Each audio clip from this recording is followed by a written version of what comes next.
In today's video, I'm going to teach you how to create automation in Omnisend. First, open your preferred web browser and search for Omnisend. This is the quickest way to reach the official site without worrying about exact URLs. When the results appear, click the first official link to head straight to Omnisend's homepage. Once you're there, look for the Login option and sign in to your account so you can access your dashboard. Inside the dashboard, find the Automation tab. This is where all of your automated customer journeys live. Click into it to see your options for building a new flow. Next, choose Create Workflow. This opens the builder and presents you with two main paths. You can start from a pre-built template, or you can create from scratch. If you choose a template like Welcome, Abandoned Cart, or Order Confirmation, Omnisend will load recommended triggers and default settings for you. This is great when you want proven best practices with minimal setup. On the other hand, Create from Scratch gives you full control to build a unique flow with custom logic that matches your goals.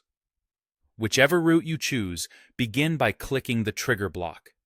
The trigger defines what starts the automation, such as when someone subscribes, places an order, or enters a segment based on behavior. Pick the one that aligns with the journey you're designing, so contacts enter at the right moment. Now you can build out the timeline by dragging and dropping elements. Add your channels first. You can mix emails, SMS, and push notifications to meet customers where they are. Keep your messages clear, helpful, and aligned with your brand voice. If you use SMS, remember to respect consent and keep it concise. Next, insert delays to control pacing. For example, you might wait 2 hours after a cart is abandoned before sending a reminder, then add a 1-day delay before a follow-up message.